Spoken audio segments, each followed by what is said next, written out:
Hi, this is Saintus and welcome back to Forge of Empires. And today I'm going to show you the St. Patrick's event in this game, which is the next event after the one we have right now, which is the Forgeable. The St. Patrick's event, sorry about this undeveloped city.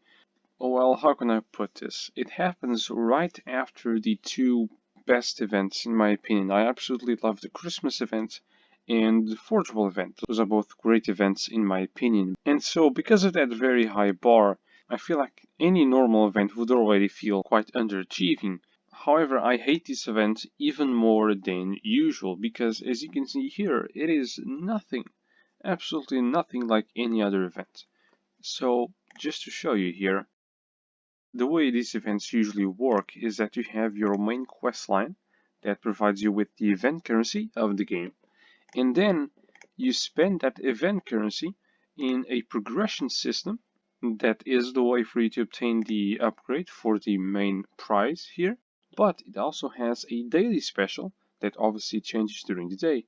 So usually you'll see most players gathering up as much event currency as possible and then spend everything in just one day. However, in this event it is completely different. So you still have your main quest line that provides you with the event currency, which in this case are pots of gold, just like the other event.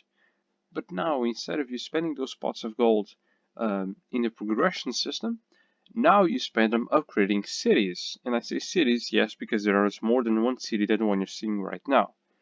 And it gets even more confusing than that. The thing is that this city makes shamrocks, which are these little clovers here. And that city has recurring productions. As you can see, every single neighborhood in the city is continuously producing shamrocks in a cyclic way, and there's also something that collects them, also in a cyclic way. And you can upgrade this city also with shamrocks, so it ends up making shamrocks for you to spend shamrocks on itself. And this is what is called an idle game. So yes, this is a game within the event. It's already that confusing, but an idle event is known for requiring you to just sit and wait until you have collected enough resources in order to upgrade again, and then you sit and wait one more time so that you can upgrade and so on. When this goes back and forth, usually endlessly, but in this case it's just until you get 8.4 quadrillion shamrocks so that you can go into the next city and do the same over and over again. I say this because I do hate a lot idle games. One of the main reasons is not only is the fact that this is already very confusing, but is that this completely disregards the meaning of units. So we start off with just a few shamrocks, then you'll upgrade to have thousands, and then millions, and then billions, and then trillions, and then it just never stops. And every time you hit a new unit, it doesn't really matter, because if you just wait long enough, you'll be having 1,000 times that amount, and then 1,000,000 times. So as you can see, it is very annoying. And then there's a way of you getting the main prize. So as I've said before, the main prize can be obtained by spending the normal event currency in the progression game that they've made available to you. However, in here it's completely different. They have a set of missions for every city. It is 38 missions. And every time you complete one of those missions, it contributes to the main prize. On top of that confusion, there's the way you spend your gold, your pots of gold. They are spent in two ways, and this also pisses me off, which is that first you need to buy these managers and upgrade them, which by the way becomes super expensive from level 3 and onwards on every manager. And then you can also spend them once you finish the city. Once you finish the city, you'll have access to these chests over here, and you usually only have access to one for free, and the rest 4 or 5 or I don't know how many there are, you need to spend the pots of gold on them, and that's what you're saving them for, usually. However, you will lose some of them towards these managers, and you need to make sure you don't lose enough of them. That's why I'm so annoyed by this. Just a whole bunch of levels of confusion and strategy that have nothing to do with usual games in Forge of Empires. Oh, and also, some of these missions require you to upgrade these managers, specifically the shipyard, I believe, at level 4. It's hundreds of pots of gold. Don't do that. Avoid that. If you're a free-to-play player, avoid the last upgrades that they require you to do and save everything up for the final chest once you complete the city.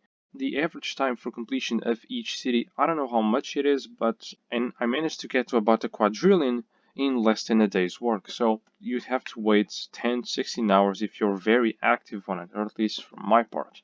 Also, the main building here, it's a level 10 grid building with no extra options, and it's okay, I would say. It's alright. Besides giving you 20 goods, it does offer you the military defense boost, which is very important.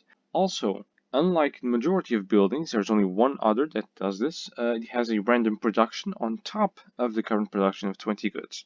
This random production has usual forge points, goods, and metals, but I don't know, to be honest, what these supplies are here doing with a 5% chance. Supplies are very easy to obtain, and so if they were to be included, I would expect a higher percentage, or just don't include them at all and replace them by a unit or maybe diamonds, just like the only building that can do this random production, which is the crow's nest right here. As you can see, it has a 5% chance of offering you 25 diamonds. And lastly, I'm just going to spend all the currency and see all the chests that I can earn. Last year when this was introduced, I intentionally skipped this event. I do not regret it, and I will most likely skip this event as well. It's not something that I advise you to do. I feel like you need to look into other channels' opinions before making that decision. But anyway, I need to spend 200 and 250 levels on these two missions and also upgrade this factory up level 75. So I don't know, enjoy.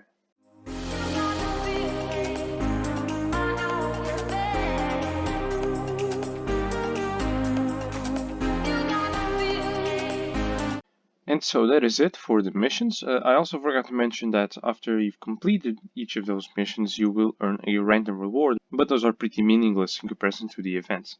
And now I'm going to close this city. I'll completely lose access to it, and the next city will require the same amount of work in order to get up to these 8.4 quadrillions. So as you can see here, we have 6 chests. One of them I can open for free, and within those chests will be one of these rewards, which, as I'm looking at it, they're all pretty poor. However, if you open all of those, you will get 1 upgrade kit for the main prize, if that's what you want. Okay, and I cannot upgrade this. As you can see, the chests are now ridiculously pricey, and I'm not going to spend any diamonds, even though this is the beta server. So as you can see, this is ridiculously complex.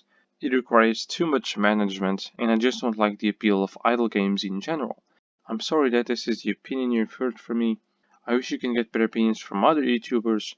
But anyway, that's all I have for you regarding the St. Patrick's event of 2021 in Forge of Empires. I hope you liked it, and I'll see you next time.